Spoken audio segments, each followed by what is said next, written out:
శంకరాచార్య ఆయన పాదం ముద్దాడకుండా ఆధ్యాత్మిక ఎవరు ముందుకు సాగలేరు, అట్లాంటి జ్ఞానాన్ని పొందిండు. మరి అలా ఉండాలంటే దానికి కొన్ని సన్యాసానికి కొన్ని ధర్మాలు ఉంటాయి, కుటుంబ ధర్మాలు ఉంటాయి. ఈ మధ్య కాలంలో మనకి రాజయోగం ద్వారానే మనకి ఎల్లయ్య గారు అమ్మలాంటి వాళ్ళు మనందరం చక్కగా చూస్తున్నాం. కుటుంబ ధర్మాలన్నీ నెరవేర్చుకుంటూ ఆధ్యాత్మిక జీవితాన్ని ఆయన చక్కగా గడపొచ్చు అని ఆ విధానంలో మనకు. అందుకే చిన్నతనంలో ఎవరన్నా వస్తే ఎగతాళి చేస్తారు, ఎందుకంటే ఎక్కడికి పాడే చెడిపోతున్నానని, ఉన్నతమైన స్థానాలకు ఎదుగుతున్నారని మనం అనుకోం. వివేకానంద స్వామి చిన్న వయసులోనే వచ్చాడు, వాళ్ళు తల్లిదండ్రులు బాధపడ్డారు. అయినా ఆయన అన్ని ధర్మాలను నెరవేర్చుకుంటా సన్యాసం తీసుకున్నాడు. సన్యాసం ద్వారా ఆ ధర్మాలన్నీ నెరవేర్చి మరి మనం ఏమనుకుంటాం అంటే వివేకానంద పక్కింట్లో ఉండాలి కానీ మన ఇంట్లో ఉండకూడదు అన్నట్టుగా మనకు ఉంటుంది. కారణం ఏమిటంటే ఎక్కడ సన్యాసం తీసుకుంటే వీడు అన్ని వదిలిపెడతాడేమని. వాస్తవానికి మానవ జన్మ రావటం అర్థం చెబుతున్నారు మహాత్ముడు. అట్లాంటి అద్భుతమైనటువంటి జన్మని రాకరాకు వచ్చేటువంటి జన్మని నువ్వు దుర్వినియోగం చేసుకోవాలి. సన్యాసం అనేది అది వచ్చేది కాదు, కానీ అవకాశం ఉంటే చేసుకోమని చెప్పి మహాత్మ చెప్తా ఉన్నారు. ఆ విధానంలో ఎందుకు పడ్డదో మాకు 15 వయసులో బీజం పడితే ఒక పక్క సాధన చేసుకుంటా, కుటుంబ ధర్మాలు ఇవన్నీ నెరవేర్చుకుంటా, మా గ్రామాలు ఎన్నో కార్యక్రమాలు చేసుకుంటా, బయట గురువులు మా గ్రామానికి ఎంతో మంది పల్లాడంతా తిరిగారు, మేము ఎన్నో చోట్లకి వెళ్ళేవాళ్ళం. ఆ విధానంలో కార్యక్రమాలు చేసుకుంటా 4 ఏళ్ళు అయింది మైకు పట్టుకున్నాం. ఎందుకంటే ధర్మాన్ని మరి ఎవరు నడపేయాలి? ఇవాళ ఏం జరుగుతుందంటే ప్రచారం అనేది బాగా ఆరుబాటం పెరిగింది. వాస్తవానికి మనకు ప్రచారం లేదు, మనకు అనుష్ఠానమే ప్రచారం. మన పూర్వం ఉందనుకోండి, ఏదైనా మంచి మాట తెలుసుకోవాలంటే గురువు దగ్గరికి అడుగులో పోయి తెలుసుకోవాలి.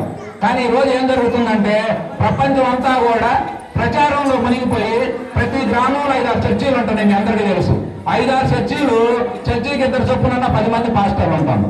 10 మంది పాస్టర్లు ఉంటే అంతకుముందు వాళ్ళు ఇప్పుడు ఆదివారం మధ్యాహ్నం బోధించేవాళ్ళు, అవునా?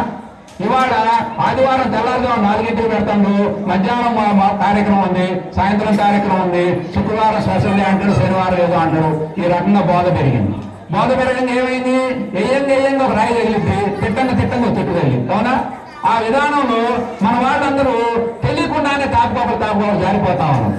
ఎందుక మొన్న నాకు తెలిసిన ఒక సరస్వతి పేరు మనిషి కూడా అట్నే ఉంటుంది, తల్లి పూజనీలాగా. ఆమె 60 ఏళ్ళు వయసు వచ్చింది.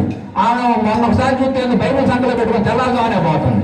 ఎందుకు పోతుందా అని నేను చూశాను, ఒకరిని అడిగా ఎందుకు అట్లా అవుతుందని. అంటే ఏం లేదు, అంత ఆరోగ్యం కాళ్ళు నొప్పులు వచ్చినట్టు అది పోతే తగ్గిద్ది అంటాను. ఈ కాళ్ళు నొప్పులు తగ్గడానికి వాళ్ళు రావటం ఏమిటి? మహాత్ములందరికీ అందరూ కూడా పుట్టిపరి చనిపోతున్నారు, అవన్నీ సహజమే కదా. దేహం అనేది ఒక వస్తువు అంతే, దానికి రోగాలు తగ్గటం ఏమిటి? సరైన జీవితం తగ్గుతుందని పోతుందని అట్టపోయి ఆ రకంగా మన కళ్ళ ముందే మన వాళ్ళందరూ దారిపోతా ఉన్నారు. ఇలా దారిపోతా ఉంటే ఇవన్నీ మరి ఎవరు చెప్పాలి అని చెప్పి మేము తీసుకొని పల్నాడు బెల్టంతా మనం ఖచ్చితంగా తిరగాలి, ప్రచారం చేయాలని చెప్పి కంకణం కట్టుకొని 4 ఏళ్ల నుంచి అన్ని గ్రామాలు మినిమం మన 4 మండలాలన్న ప్రతి గ్రామంలో బోధన కార్యక్రమం పెట్టాలి. నా బోధనలో నాకు అద్వైత జ్ఞానం తెలుసు, సామాన్య ధర్మాలు తెలుసు. ఈ మత మార్పులు అనే దాన్ని కూడా ఒక అంశంగా 4 భాగాల్లో ఒక భాగంగా తీసుకొని దాన్ని మన వాళ్ళకి ఎదుటివాడి వల్ల వచ్చే నష్టం ఏమిటి, మన వల్ల జరిగేటువంటి మనం పారిపోతే మనకు వచ్చే ఇబ్బందులు ఏమిటి, ఇవన్నీ మనం తీసుకోవాలి. ఇవాళ వంశపరమైన విధానాల్లో ఒక వ్యక్తి అటు పోతే, వివేకానంద చెప్పిన మాట, ఒక వ్యక్తి అటు పోతే ఆ మనిషి మనకు ఒక వ్యక్తి తగ్గినట్టు కాదు, ఒక శత్రువు పెరుగుతున్నట్టు లెక్క.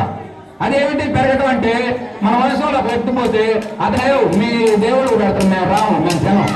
ఆయన చూసి నువ్వు తిక్కలోడు ఎవరో ఉంటావు, ఆయన రాడు. ఆ తర్వాత మనకున్నటువంటి ఒక వీక్నెస్ ఏమిటంటే దేవుడు అంటే ఏ దేవుడైనా దేవుడేగా అనుకుంటాం, భక్తి అంటే ఏ భక్తి అయినా భక్తేగా అనుకుంటాం. ఎవరైనా మంచి కార్యక్రమం ఎవరు మనవుడు కాదు, మంచి కార్యక్రమం పెడతాను పెట్టండి స్వాగతిస్తున్నాం, అవునా? ఇట్లా మనకి సహజమైనటువంటి విధానం అది. అందుకని ఏ దేవుడైతే అనుకుంటే తెలియకుండానే శాపకింద నిరుడాలు సాగిపోతా ఉన్నది. ముఖ్యంగా మన తెలుగు రాష్ట్రాలు విపరీతమైన మత మార్పిడి జరుగుతున్నాయి. ఇలా యూట్యూబ్లో చూస్తే ఒకరికొకరు ఛాలెంజ్లు ఇసుకునే దాకా వస్తున్నాయి. అవన్నీ కరెక్ట్ విధానం కాదు. ఎందుకు మనది సరే ఏదైతే దేవుడే ఏదైతే మతమే కావాలి మనం అనుకున్నా, మన మతానికి ఇతరులకు ఏమిటంటే మన దేశం ప్రపంచంలో ఏ దేశం మీద దాడి చేసిన సందర్భాల్లో ఇప్పటికీ ప్రపంచం మొత్తం ఆహ్వానించి మీ యొక్క సిద్ధాంతాలు, మీ కట్టు పొట్టు, మీ గ్రంథాలు ఇవన్నీ పరిశోధింపదగినట్లుగా ఉన్నాయి, రాండి మేము స్వాగతిస్తే మన వాడిపోయి వాళ్ళని మన వైపు తిప్పారే తప్ప మన పోయి మీరు బలంతంగా మారమని మార్చింది లేదు. ఇవాళ అనేక రకమైనటువంటి ఆశలు, వ్యామోహాలు చూపి ఇవన్నీ మత మార్పులకి బాగా బీజాలు వేస్తున్నారు. రేపు పొద్దున మనం ఇక్కడనే మనకెందుకులే మనం వెళ్ళకుండా ఉంటే ఎవరికి వాళ్ళు రేపు పొద్దున తెలియకుండానే మొత్తం మారిపోతా ఉంటుంది. మారిపోతే జరిగేది ఏమిటో తెలుసమ్మా, ఎంత అవమానకరం ఆలోచించండి. ఒక వ్యక్తి అటు పోతే అంతకు ముందు ఆయనకి శివాలు నీలకంఠేశ్వరుడు స్వామి ఉన్నాడని తెలియదు పాపం. అసలు కానీ అందులో బాగానే తెల్లారేసరికి పోయాడు కూర్చోండి ఆదివారం. మనకు భగవద్గీత ఏం చెబుతుంది? కర్మ చేస్తే ఫలితం ఉందని చెప్పింది. నువ్వు రోజు అక్కడ ముద్దుకుంటుండే నీకు కోరిక తీరదా? ఏం ఇక్కడ స్నానం తీర్చలేడా? అసలు శివుడు ఇవ్వలేనిది దేవతలు కూడా శివుడు చెబుతున్నాడని చెప్తుండ్రు.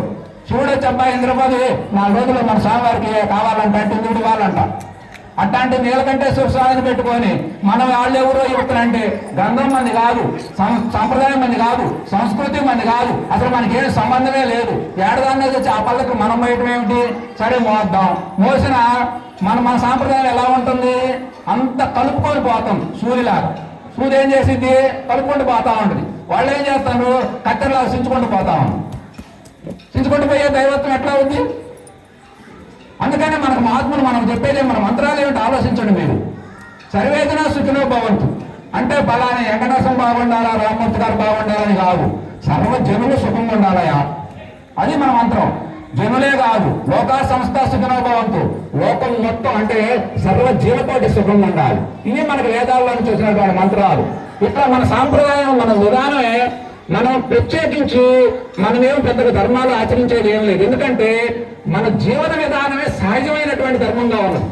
ఏకత్వంలో భిన్నత్వం, భిన్నత్వం ఏకత్వం, అదే భారతీయ తత్వం.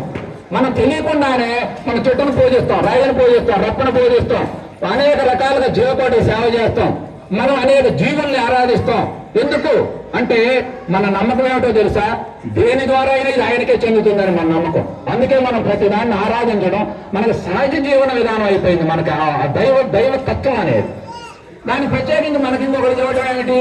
వాళ్ళు ఏం చదువుతారు? మారినటువంటి వాళ్ళు మారి 4 రోజులు పోయిన తర్వాత వాడికి ఏ సాధన లేదు, సంపత్తి లేదు, కాస్త తెలివి ఉంటుంది. తెలివి ద్వారా 2 గ్రంథాలు తెలివి వాడు వెంటనే పాస్టర్ అయిపోయి ఆ తర్వాత ఏం చేస్తారంటే 10 మంది చోటు చేసుకుంటే వారానికి 10,000 రూపాయలు వస్తాయని గుర్తిగా పెట్టుకొని ఆ తర్వాత వాళ్ళు చెప్పే మాట మనవాళ్ళనే మార్చి మనవాళ్ళు మనకి ఏం చెబుతారంటే, నేను అప్పుడు అక్కడ ఉండేవాడిని, శివాలయానికి పోయేవాడిని, నాకు తెలియక చేసినాను, మా తాతలు శివాలయం కట్టించారు, వాళ్ళంతా మూర్ఖులు, వాళ్ళకి ఏం తెలియదు, ఇప్పుడు నేను నిజమైన దేవుని కనుక్కున్నాను చెబుతుండు.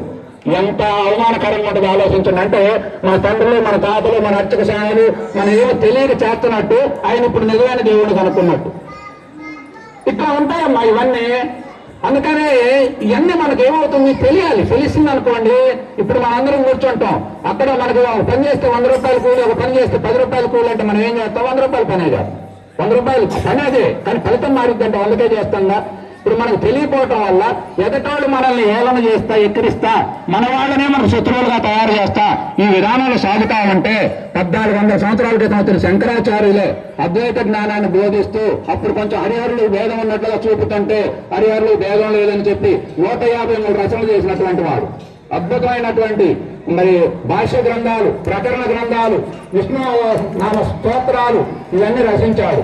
శివాజీ మహారాజు ఇక ఆయన కర్మయోగంలో మునిగిపోయాడు. ఎందుకంటే మనకు ముస్లింస్ 700 సంవత్సరాలు మన దేశాన్ని పాలించారు.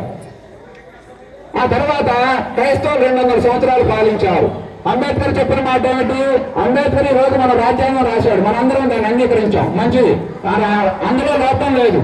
కానీ ఆయన చెప్పిన మాట ఏమిటి? ఆయన హిందూ మతం మీద ఆయనకి చాలా గౌరవం బాగుంది. ఇందులో విషయం అని ఆయన తెలిసిన అప్పుడు జరిగినటువంటి విధానంలో ఆయన మనసు నొచ్చుకొని నాకు హిందూ మతం కాదు, నేను బౌద్ధ మతం స్వీకరించాలని చెప్పి బుద్ధుని యొక్క ఆదర్శాలు నచ్చి బౌద్ధ మతంలోకి మారాడు.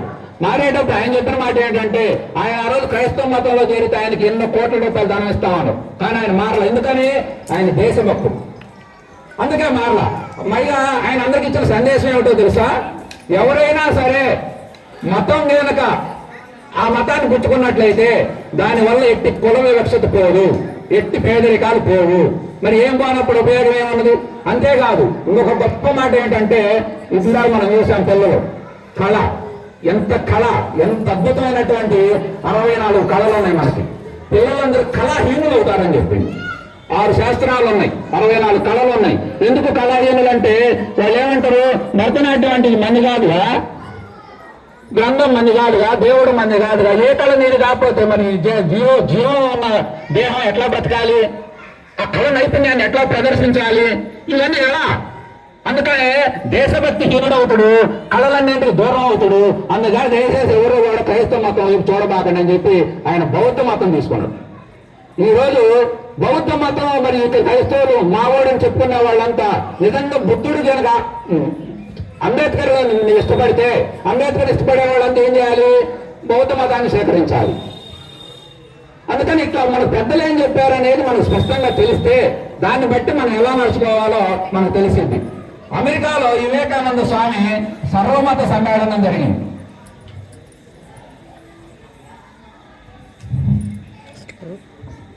నూట 20 సంవత్సరాల పైన అయింది, 100 ఏళ్ళ పైన అయింది ఈ స్టోరీ జరిగి. అప్పుడు ఏవో పెద్ద సౌకర్యాలు కూడా లేవు. అయినా అప్పుడు అమెరికాలో ఏం జరిగిందంటే సర్వమత సమ్మేళనం అంటే ఇప్పుడు మన హిందూ మత సమ్మేళనాలు ఒక సమ్మేళనం పెట్టారు. అప్పుడు అనేక దేశాల నుంచి అనేక ప్రవక్తలు వచ్చారు. మన దేశం నుంచి కూడా వివేకానంద స్వామి అంత చిన్న వయసు, అప్పుడు ఆయన వయసు అంతా 34-35 ఏళ్ళు. ఆయన మన దేశం నుంచి వెళ్ళి పాపం ఎన్నో అవసరాలు పడి అప్పుడు పరిస్థితులు రీత్యా సరే ఏదో రకంగా కొంతమంది ద్వారా ఆయన స్టేజీకి చేరడం జరిగింది. జరిగిన తర్వాత అక్కడ అందరూ కూడా పెద్ద పెద్ద ప్రవక్తలందరూ ఉన్నారు. వాళ్ళందరూ ఎవరు చెప్పినా వాళ్ళు చెప్పిన దానికి, వివేకానంద చెప్పిన దానికి, భారత తత్వానికి ఇతర దేశాలకు ఉన్న తేడా ఏమిటో మనం ఇప్పుడు చూడవచ్చు. వాళ్ళందరూ ఏం చెప్తారంటే ఎవరు మైకి ఇచ్చినా మా మతం ఎంత గొప్పదనగా, మా దేవుడు ఎంత గొప్పవాడు అనగా, మా శాఖ ఎంత గొప్పదనగా ఇక్కడ మొదలు పెడతారు. ఇలా మొదలు పెట్టి వారి సిద్ధాంతాలు అవి చెప్పేవాడు. ఇట్లా అందరూ దరిదాపు అదే చెప్పారు. కానీ లాస్ట్ లో పాప వివేకానందకి మరి భారతదేశం నుంచి చిన్న వయసు ఒక సన్యాసి వచ్చిండగా ఆయనకి ఏంటంటే భయపడుతున్నాడు. భయపడి సరే మైకి ఇచ్చిన తర్వాత ఒక్కసారి మనసులో సరస్వతి దేవుని రామకృష్ణ పరమహంసను కలుసుకొని అందరి ముందు ఇట్నే లేచి సిస్టర్స్ అండ్ బ్రదర్స్ అని ఒక్కసారి స్వాగతం అడుగు పెట్టారు. జనమందరూ మనసు ఎంత పులకరించినట్టుగా అనిపించింది. ఆయనకి ఇచ్చిన టైం ఎంత 10 నిమిషాలు 15 నిమిషాలు, కానీ 2 గంటలు చెప్పించుకున్నాడు. ఆయన మొదలుపెట్టింది ఎక్కడ మొదలుపెట్టిండు? మీరందరూ చెప్పినటువంటి దాన్ని నేను ఏం చెప్పుకుంటున్నా, రైట్? కానీ ఈ మతాలన్నీ కూడా వేరు వేరు కొండల కోణంలో పడ్డ వర్షపు చినుకులు అన్నీ కూడా దారి కాలువలుగా మారి, కాలువలన్నీ నదులుగా మారి, నదులన్నీ సముద్రంలో కలిసినట్లుగా ఈ మత శాఖలన్నీ కూడా భగవంతుడిని చేరుతున్నాయని ఒక అద్వైతాన్ని ఒకే ఒక స్లోగన్, ఆ ఒక్క శ్లోకంతోనే ఈరోజు వివేకానంద అంటే ప్రపంచం మొత్తానికి యువనాయకుడైపోయాడు. అది జీవితం అంటే అలా జీవించాలి. మనిషి ఏదో పుట్టినం పోయినాం అంటే పక్కవాడు తెలియకుండా పోతే ఉపయోగం ఏమన్నది? మన మహాత్ములు జీవితాన్ని అట్లా తృణప్రాయంగా చేసినటువంటి మహాత్ములు ఎంతో మంది అన్నారు. శివాజీ అన్నాడు జీవించుంటాడు ఎవరైనా. అందుకనే మనం ఎప్పుడూ కూడా పరోపకారం కోసం జీవించే దాంట్లో ధర్మాలు మనకు 2 రకాలుగా ఉంటాయి. ఇంకొక రకంగా చెప్తే నీవు బ్రతకాలన్నా 10 మందిని బ్రతికించాల్సిందే, 10 మందిని బ్రతకాలన్నా నీవు బతకాల్సిందే. అంటే ఇప్పుడు నా ఉదాహరణ నేనే ఉన్నా, మొన్నటిదాకా నాకు చిల్లర కొట్టు వ్యాపారం ఉంది, రైతు పనులు అన్నీ ఉన్నాయి. అన్నీ చేస్తూ నేను ప్రజలందరికీ కావాల్సిన సౌకర్యాలన్నీ ఇచ్చా. కానీ అవన్నీ కాదని వదిలేసి ఇప్పుడు ఈ పని చేస్తున్నా. ఈ పని చేసిన ప్రజల పనేగా. కానీ అప్పుడు ఏంటంటే నేను బ్రతకాలి, కుటుంబాన్ని బ్రతికించాలనేది ప్రధాన లక్ష్యం. కానీ ఇప్పుడు ప్రజలకి మంచిని అందించాలనేది ప్రధాన లక్ష్యం. పనే వీలైన పనే, కానీ తేడా ఉంది. అందుకని మన భారతదేశంలో పరుల కోసం బ్రతికే వాళ్ళు ఎక్కువ మంది ఉన్నారు. మనకు దేవుళ్ళు ఇంతమంది ఉండడానికి కారణం ఏంటంటే దేవుడు అంటే మంచికి గుర్తు, దేవుడు అంటే ధర్మానికి గుర్తు, దేవుడు అంటే శాంతికి గుర్తు, దేవుడు అంటే పరోపకారమే లక్ష్యంగా బ్రతుకున్న వాళ్ళంతా దేవుళ్ళయ్యారు. రాముడు తల్లి తండ్రికి జన్మించిన వాడే, కృష్ణుడు తల్లిదండ్రికి జన్మించిన వాడే, బుద్ధుడు క్రీస్తు ఇట్లా ఎవరినైనా తీసుకోండి, అందరూ దేవుళ్ళంతా కూడా పుట్టి పెరిగి చనిపోయిన వాడే కాదా? మరి దేవుళ్ళు ఎట్లా అయ్యారు? మంచిగా జీవించారు, సమాజ హితమే ధ్యేయంగా బ్రతికారు. అలా బ్రతకటం వల్లే వాళ్ళంతా దేవుళ్ళు అయ్యారు. మరి మంచి అంటే చెడు ఉంది, చెడుకి ఏమైంది? రాక్షసులు ఉన్నారు, సైతానులు ఉన్నారు, రకరకాల దుర్మార్గంలో బ్రతికే వాళ్ళంతా చెడ్డవాళ్ళయ్యారు. కానీ మంచికి చెడుకి ఇద్దరికి ఆధారమైన వాడు దైవం. దైవం, పరం బ్రహ్మ, పరమాత్మ, ఆది పరాశక్తి, దేవదేవుడు, ఈ పదాలన్నీ దైవానికి గుర్తులు. మన నీలకంఠేశ్వర స్వామి ఏం ఆకారం అనేది? నిరాకారం. ఏ ఆకారం లేని దైవానికి నిరాకారించి ఇచ్చినటువంటి భారతీయ ఋషులకి మీరు ఏమి ఇచ్చినా రుణం లేరు. నేనైతే ఎన్నిసార్లు తెలుసుకున్నాను, ఎన్నిసార్లు కన్నీళ్లు పెట్టుకున్నాను. ఎంత గొప్ప ఆరాధన ఇచ్చినాయా, ఎంత గొప్ప ఆరాధన ఇచ్చినావు. సాకార రూపంలో రాముని పూజించడం అంటే సాధ్యమే. కానీ నిరాకారమైనటువంటి దైవానికి భగవంతుడికి రూపాన్ని ఇచ్చినటువంటి నిరాకార రూపాన్ని ఇచ్చిన ఎంత గొప్ప వాళ్ళు మహానుభావులు ఎప్పుడు ఇచ్చారో అని దాని విలువలు తెలిసే కొన్ని ఆ హృదయం అంత పరితపన చెంది అంత మెత్తగవుతా ఉంటుంది. అలాంటి తత్వం అనేది మనకి ఎంతో ఉన్నది. ఈ విగ్రహారాధనల గురించి ఇవన్నీ వాళ్ళకి తెలియక మనల్ని ద్వేషిస్తూ ఉంటారు. అందులో ఉన్నటువంటి మర్మాలు అవన్నీ లోనకు పోతా ఉంటే రోజుల తరబడి చెప్పుకోవాలి. మన భారతంలో ఉంది, భారతదేశం చరిత్ర అంతా కూడా భారతంలో ఉంటుంది. భారతంలో ఉన్న చరిత్ర భారతదేశంలో ఉంటుంది. భారతంలో అద్భుతమైనటువంటి వేదవ్యాస మహర్షి విష్ణుమూర్తితో సమానం అని చెప్పేసింది శాస్త్రం. ఎందుకని? అందులో లేనిదంటూ లేదు. అందులో సనత్సంజాతన బోధ ఉన్నది, యక్ష ప్రశ్నలు ఉన్నాయి, ఆ తర్వాత భగవద్గీత ఉన్నది, విష్ణు సహస్రనామం ఉన్నది, అందులో శివ సహస్రనామాలు ఉన్నాయి, అందులో రామాయణం ఉన్నది. ఎన్ని ప్రామాణికమైన మనకు అందులో వచ్చినటువంటి వాటిల్లో వాళ్ళ భారతం 1700 శ్లోకాలు ఉంటే అందులో 700 శ్లోకాలు భగవద్గీతను బయటికి తీశారు. అంటే పాలన్నింటిని కాసి పెరుగుపెట్టి దాన్ని చిలికితే వెన్నమ్మద్ద వచ్చినట్లుగా దాన్ని మనకి భగవద్గీతను తీశారు. భగవద్గీత యొక్క సారాంశం విష్ణు సహస్రనామం. విష్ణు అనే యొక్క 2 నామాలతోనే మొత్తం సహస్రనామం అంతా కూడా అందులో సాగుతూ ఉంటుంది. ఎంత గొప్పగా ఉంటుందో ఆరాధన అంతా. మనకి ఎంతో ప్రామాణికమైన గ్రంథాలు ఉన్నాయి, ప్రామాణికమైనటువంటి శాస్త్రాలు ఎన్నో ఉన్నాయి కోహళ్ళలుగా. ఇవన్నీ వదిలేసి మనం ఇవన్నీ మారుతా ఉంటే రానున్న తరాలకు ఇబ్బంది. అందుకే సనాతన ధర్మం అంటే సనాతనం అంటే శాశ్వతమైనది, అందరికీ శాంతినిచ్చేది, అందరికీ ఆనందాన్ని ఇచ్చేది, అందరికీ యోగ్యమైనది, ఐకమత్యంతో కూడుకున్నది, సమతాభావనతో కూడుకున్నది. ఎవరేం పెట్టినా తీసుకుంటాం, ఎవరు అడిగినా పెట్టడానికి సిద్ధంగా ఉంటాం, అందరిలో కలుపుకుపోతాం. ఎందుకంటే సనాతనం ఏమిటి? అందుకని మన మహాత్ములు మనకి ఇచ్చినటువంటి ధర్మాలని మనం సక్రంగా మనం కొత్తగా ఏది కనిపెట్టాల్సిన పని లేదమ్మా. నేను చాలాసార్లు రాద్దాం అనుకున్నా, ఏమి రాయాల్సిన పని మహాత్ములు ఇచ్చినటువంటి రచనలు బోర్డులు ఉన్నాయి. నేనేదో కడదాం అనుకున్నా, ఏం కట్టాల్సిన పని వేదిక మంది కాదా, మళ్ళీ వద్దన్నారు ఇక్కడ ఎవరన్నా వచ్చి స్వామి. అందుకని ఉన్న వాటిని ఉన్నట్టుగా అర్థం చేసుకొని వాడుకోగలిగితే చాలు, జీవితాలు తరిస్తాయి. మానవ జన్మ అనేది వచ్చినటువంటిది, అట్లాంటి జన్మని దుర్వినియోగం చేసుకోకుండా సద్వినియోగం చేసుకోవాలంటే దాని గురించి అప్పుడప్పుడు ఇక్కడ మనం ప్రత్యేకం చెప్పేది లేదు. ఎందుకంటే ముఖ్యంగా మనం తీసుకునే లైన్ ఏంటంటే మన దేవాలయాల్లో వైష్ణవాలయం శివాలయం ఏదైనా రావచ్చు. 2 ఆలయాల్లో రామాలయం, కృష్ణ మందిరం మరియు శివాలయం సంవత్సరానికి రోజు వారానికి 2 భజనలు చేసుకుంటా ఉంటే భజనల వల్ల చిన్నగా ఇప్పుడు అత్తొచ్చి కూర్చొని భయం చేస్తుంటే చూడండి మన పెద్దలు మీతో పిల్లలు వచ్చారు. మహాత్ములు చెప్పే మాట ఏంటంటే పిల్లలు చెప్పండి అయ్యా చెబితే చేయరు, పెద్దవాళ్ళు ఏం చేస్తే పిల్లలు అది చేస్తారు. తల్లిదండ్రి ఎంత బాగుంటే కుటుంబాలు అంత బాగుంటే మీరు చూసుకోండి మీ ఇళ్లలో కూడా తల్లిదండ్రి ఎంత ఆదర్శంగా జీవిస్తా ఉంటే పిల్లలు కూడా వాళ్ళని చూసి మా అమ్మ మా నాన్న ఇలా ఉన్నారా మనం అలా నడుచుకోవాలి అనుకుంటారు. తల్లిదండ్రులు వద్దున్నే తిట్టుకొని లేచారనుకోండి పిల్లలు కొట్టుకొని లేస్తారు. అందుకని చెప్పడం కాదు. అందుకని ఈ ప్రచారం అనేది ఈ పరమతాల వల్ల ప్రచారం వచ్చింది, తర్వాత మనం బుద్ధుడి తర్వాత ప్రచారం వచ్చింది. కానీ మన సాంప్రదాయ ప్రచారం లేదు, అనుష్ఠానమే ప్రచారం. అంటే నువ్వు ఆచరించడం నేనేం చెప్పానో అది నా జీవితంగా మారితే నేను ప్రచారం ఏముంది? నమ్మని చూసాను, అమ్మ ఎలా జీవించిందో తెలిసింది, నాలో మనం జీవించటమే, నువ్వు చెప్పేది లేదు కొత్తగా. అట్లా ఆచరణ అనేది అనుష్ఠానే ప్రచారంగా మారాలి. కానీ ఈరోజు ప్రచారం ఎక్కువైపోయింది. ప్రచారం వల్ల అమాయకులందరూ చిక్కుకుపోతున్నారు. అట్లాంటి మన అమాయకులను మనం కాపాడుకోకపోతే ఎవరు కాపాడుతారు? అందుకని మనం ఈ ధర్మాలన్నీ చెప్పాలి, చేయాలి, ఈ విధానంలో మనం నడుచుకోవాలి, ఇవన్నీ చేయాలని చెప్పి కంకణం కట్టుకొని అందుకని ఆర్ఎస్ఎస్ సంస్థ 100 ఏళ్ల క్రితం మనకి ఈ సంస్థలో ఉన్నటువంటి గొప్పతనం ఏంటంటమ్మా,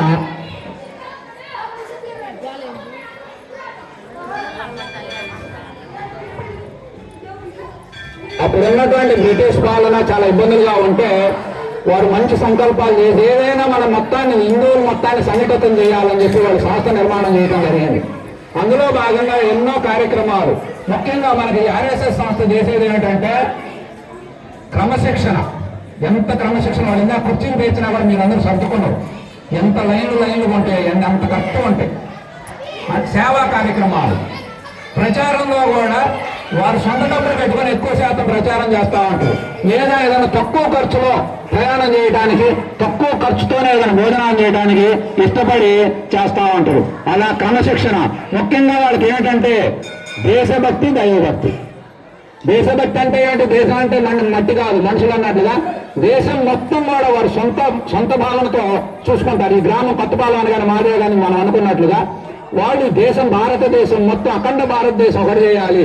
ఈ భారతదేశం మొత్తం ఒకటే, అందులో ఎన్ని కులాలు ఉన్నా, ఎన్ని మతాలు ఉన్నా, ఏమున్నా ఇది మొత్తం మందేనని చెప్పి ఆ యొక్క దేశభక్తిని, దైవభక్తిని మన ఋషులు మనకి ఏమందించారని మనం ఇప్పుడు సనాతనం అంటున్నామో ఆ సనాతన ధర్మాలను ప్రజల్లో తీసుకుపోయి ప్రజలను ఆచరింపజేస్తూ, తను ఆచరిస్తూ ప్రజలను ఆచరింపజేస్తూ చక్కగా మా ధర్మాలన్నీ కాపాడుతూ ఎంతో ఆదర్శంగా జీవించేటువంటి ఆర్ఎస్ఎస్ సంస్థ అనేది అంత గొప్పది. అది 100 సంవత్సరాలు పూర్తయిన సందర్భంగా వాళ్ళు ఏక ఉద్దేశంతో పెట్టారు, ఎన్ని కార్యక్రమాలు చేపడుతున్నారు. ఎక్కడ సమాజంలో ఏదైనా ప్రకృతికరమైన విపత్తులు వచ్చినా సరే వెంటనే వాళ్ళు ఆలిపోతారు, వాళ్ళు చేయగలిగినంత సాయం చేస్తూ ఉంటారు.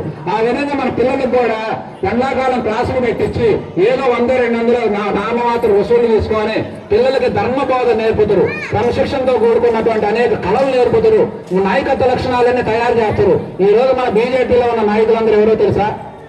మన ఆర్ఎస్ఎస్ లోంచి వచ్చినటువంటి నాయకులే.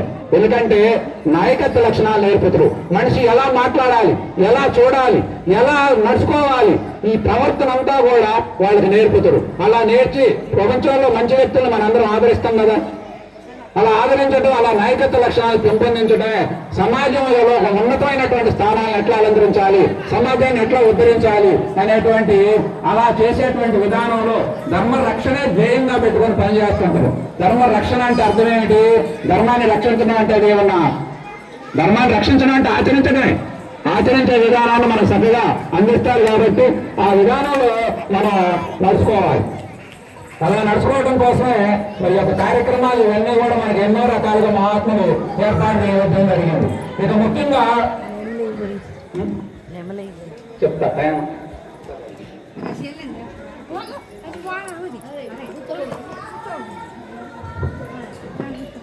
మనందరూ కూడా ఎన్నో గ్రంథాలు ఉన్నాయి, కానీ అన్ని గ్రంథాల సారాంశం భగవద్గీత. భగవద్గీత అనేది ప్రతి ఇంట్లో ఉండాలి. రామాయణం ఉండాలి, భారతం ఉండాలి, ఇవన్నీ చదవాలి. ముఖ్యంగా మనకు భగవద్గీత ఏమిటంటే రోజు మన సెల్లుల్లో ఇంకంతో మైకుల్లో దేవాలయాల్లో పెడితే ఇంకంతో, ఎందుకంటే ఘంటసాల గారు 108 శ్లోకాలను చక్కగా ఆలోచించి మహానుభావుడు ఆయన ఘంటసాల అంటే మనందరికీ తెలుసు, ఇప్పుడున్న పాత వాళ్ళందరికీ. ఆయన పాటలు మొత్తం అద్భుతంగా అమృత స్వరూపంగా ఉంటాయి. కానీ ఆ మాత్రం చెప్పిన మాట ఏంటో తెలుసా? నేను ఎన్ని పాడినా నాకు అంత సంతృప్తి అనిపించలేదు, భగవద్గీతను అలా ఆలపించి నేను భగవంతుని చేరుకుంటున్నా, హాయిగా నా ప్రాణం అని చెప్పింది. భగవద్గీత అంత మాధుర్యంగా ఉంటుంది. అట్లాంటి భగవద్గీతనే మనందరూ పిల్లలు భగవద్గీత చదివితే చెడిపోతారు అనుకోమాకండి. భగవద్గీతను చదివితే ఆచరించాలి అనుకోమాకండి. మీరు ఆచరించద్దు. 4 సార్లు 5 సార్లు 10 సార్లు చదవండి. మీకు తెలియకుండా మీలో బోల్డ్ మార్పు వచ్చాక భగవద్గీత చదవకముందు నీ జీవితం చూసుకో, భగవద్గీత చదివిన తర్వాత నీ జీవితం చూసుకో, మీకే తేడా కనపడితే. అట్లాంటి భగవద్గీతని మన అందరం కూడా అధ్యయనం చేయాలి. ఎందుకంటే ఇప్పుడు ఎన్నో 100 భాషల్లో తర్జుమా జరుగుతున్నది భగవద్గీత. ప్రపంచం ఆహ్వానిస్తున్నది, సైంటిస్టులు అంతా పరిశోధన చేస్తున్నారు. ఏమిటి భాషా కాఠిన్యం ఏమిటి, ఈ శ్లోకాల్లో ఉన్నటువంటి అర్థాలు ఏమయ్యున్నది, ఎందుకు ఇంత చేయడం అని. అది అంత కొన్ని లక్షల మంది మరణంలో నుంచి ఉద్భవించినటువంటిది, కొన్ని కోట్ల మందిని ముక్తి మార్గం వైపు నడిపిస్తాడు. అట్లాంటి భగవద్గీత పెట్టినటువంటి గడ్డ, అట్లాంటి భగవద్గీతలో ఉన్న తత్వం ఇవన్నీ మనం అర్థం చేసుకుంటే మన జన్మ సార్థకం అవుతుంది. లేదా ఏదో వచ్చిన పోయిన అంటే ఉపయోగం లేదు. ఉన్నది మనం కోటేశ్వరం కానీ వాడుకోం, ఇంట్లో అన్ని పదార్థాలు ఉంటాయి, ఏమీ తినం, తిరుపతి ఉపయోగం ఏమున్నది. అట్లా మనకు అన్నీ ఉన్నాయి కోటేశ్వరంలో. మనం జ్ఞానంలో మన మహాత్ములు అంత అన్ని రెడీ చేసి ఉంచిపోయారు. అట్లాంటి మహాత్ములు ఒక్కొక్క గ్రంథం చదువుకుంటే వాళ్ళు పొలకరిస్తుంటే మహాత్ములు ఎంత కష్టపడి ఎంత పరిశోధన చేసి రాసి ఉంటారా మన కోసం అని. అంత సంపద ఉంది మన దగ్గర. ఆ సంపదను మనం వాడుకొని మనందరం తరించడం కోసమే ఇప్పుడు ఈ కార్యక్రమం ఇస్తాం. ఇక్కడ పెట్టించినటువంటి మహానుభావులకి మరి ఎంతో మంది వాళ్ళు కష్టపడి చేశారు. వచ్చినటువంటి వాళ్ళు ఎక్కడెక్కడి నుంచో వచ్చారు. ఎందుకు మనందరం కలవాలి అంటే లోక శ్రేయస్. ప్రతి గ్రామంలో మన అనే భావన ఉన్నది. మన వాళ్ళందరూ సుఖంగా ఉండాలి, మన వాళ్ళందరూ తెలుసుకోవాలి, మన వాళ్ళందరూ పరమతాలకి ఆకర్షితులైతే దానివల్ల వచ్చే ప్రాబ్లమ్స్ ఇప్పుడు అర్థం కాదు. రేపు రానున్న రోజుల్లో ఇప్పుడు మనం వాళ్ళు వేసే చిన్న చిన్న విత్తనాలు అనుకుంటాం, అవి తెలియకుండా పెద్ద వృక్షాలు అవుతాయి. ఆ విత్తనాలు మళ్ళీ రాలుతాయి, అవి మళ్ళీ పెరుగుతాయి. ఒక అమ్మమ్మ నాయనమ్మ పోతే ఆ తర్వాత పిల్లగాడు గొప్పవాడు వస్తాడు, అందులో నుంచి వాడు వీరులాగా ఉంటాడు. వాడు ఆ మతం వైపు మా అమ్మ మతం మా నాన్న మతం అని చెప్పి అందులో లక్షల రూపాయలు ఖర్చు పెడుతున్నారు, పరిశోధన చేస్తున్నారు. వాడికి ఎంత చేసినా సత్యం తెలియదు, ధర్మంగా నడుచుకోలేరు. అయినా సరే మేము గొప్ప అనే దాంట్లో వాళ్ళు, ఎందుకంటే అమ్మమ్మ నాయన మేం చేశామో దాని వారసత్వంగా తీసుకుంటాము. అందుకనే మనలో ఉన్న వారసత్వాన్ని మనం సక్రమంగా అందించగలిగితే భారతదేశంలో మానవ జన్మ తరించాలంటే భారతదేశం తప్ప మరో లేదు. ఎందుకంటే మన భారతదేశానికి దేవాలయం, కుటుంబం ఈ రెండు చాలా ప్రధానమైనవి. కుటుంబ వ్యవస్థ ప్రపంచంలో ఎక్కడ మనలాగా ఉండదు. అవసరమైతే వాళ్ళు వివాహం చేసుకుంటారు, 16 రోజులు పండుగలుగానే కోర్టుపై విడికాయతకాలు తీసుకుంటారు. కానీ మన పెద్దవాళ్ళు దాన్ని ఒప్పుకోరు. అవసరమైతే రోజుల మీద రోజులు చెప్పి మళ్ళీ భార్యాభర్తలు కలిసి పిల్లలను కానీ కుటుంబాన్ని సార్థకత చేసిన వాళ్ళు కోపల్లలుగా చూస్తున్నాం. ఎందుకంటే సాధ్యంగా చిన్న చిన్న పొరపక్షాలు వస్తాయని. అట్లా మనకి అలా కుటుంబ వ్యవస్థ అనేది మనకు అంత గొప్పగా ఉంటుంది. దేవాలయ వ్యవస్థ అనేది గొప్ప సంస్కారాలను ఇచ్చే కేంద్రం. దేవాలయానికి మీరు రోజు భజనకు వస్తున్నారు అనుకోండి, మీకు తెలియకుండానే మనలో ఉన్న చిన్న చిన్న లోపాలు తగ్గిపోతాయి అంతే. ఇప్పుడు ఇప్పుడు దాకా మాటలు వచ్చిన ఇంటి బాగా మెత్త నడిచినాం అనుకోండి, ఏమో ఇప్పుడు దాకా అంత మంచి మాటలు గురుగా తినొచ్చు మెత్తం పెడతాను అంటే నేను తిట్టబోదా అని నువ్వు అనుకోండి. ఇది సంస్కారం. దేవాలయాలు అట్లా పోయి అట్లా బాగుపడ్డ వాళ్ళు ఎంతో మంది అంటారమ్మా. అందుకని మహాత్ముడు మనకి ఈ దేవాలయ వ్యవస్థ, విగ్రహారాధన అందులో రోజు పోతే చాలా ఉంటుంది. విగ్రహారాధనలో ఉన్న గొప్పతనం అంత కాదు, అంత కనిపెట్టారు మన వాళ్ళందరూ. ఆ విధానాన్ని అన్ని కూడా మనం అర్థం చేసుకోవాలి, మన జీవితాన్ని తరింపజేసుకోవాలని చెప్పి మనం కోరుకుంటూ, మరి ఈ యొక్క నీలకంఠేశ్వర స్వామి యొక్క అనుగ్రహం, ఎందుకంటే మనకి దేవతలుగా ప్రధాన దేవతలు ఎవరంటే ముగ్గురు చెప్పారు మహాత్ములందరూ. అది హరుడు, అమ్మవారు కనకదుర్గాదేవి. ఈ ముగ్గురు అంత శక్తివంతమైనటువంటి ప్రధాన దేవతలు. అందులో శివుడు ప్రధానంగా మరి మనం వారి హాయిగా తూర్ముఖంగా కూర్చొని ఉన్నాడు కాబట్టి వారి యొక్క అనుగ్రహం మీ అందరూ కలగాలని కోరుకుంటూ, జై లక్ష్మీ శ్రీమన్నారాయణమూర్తికి, హర హర మహాదేవునికి, పార్వతీదేవికి, గణేష్ మహారాజ్కి, కుమారస్వామి వారికి, జై శ్రీరామ్, జై జై శ్రీకృష్ణ భగవాన్ కి, గీతాచార్యునికి, भारत माता के, गीता माता के, गायत्री माता के, जय हनुमान। ओम नमः पार्वती पते, हर हर महादेव शंभो शंकर, हरि ओम शिवाय। सर्व శుభాకాంక్షలు. ఈ యొక్క కార్యక్రమానికి వచ్చేసినటువంటి పెద్దలు, మాకు ఈ కార్యక్రమాన్ని ముఖ్యంగా కల్పించినటువంటి మా నెవలే గారు, శ్రీనివాస్ గారు, ఇక్కడ ఉన్నటువంటి మా నరసింహమూర్తి గారు, ఇట్లా పెద్దలు అందరూ. ఎందుకంటే పేరు వాస్తవానికి ఎక్కువ చెప్పలేను, ఎందుకంటే చేత బాగున్నటువంటిది చెప్పడానికి తప్ప ఇబ్బందిగా ఉంటుంది. అందరం బాగుండాలని కోరుకుంటే అదే నా ఆయుధం కాబట్టి ఆ విధానాలు అందరూ బాగుండాలని కోరుకుంటూ మరి ఈ యొక్క కార్యక్రమాన్ని ముగిస్తున్నాను. హలో.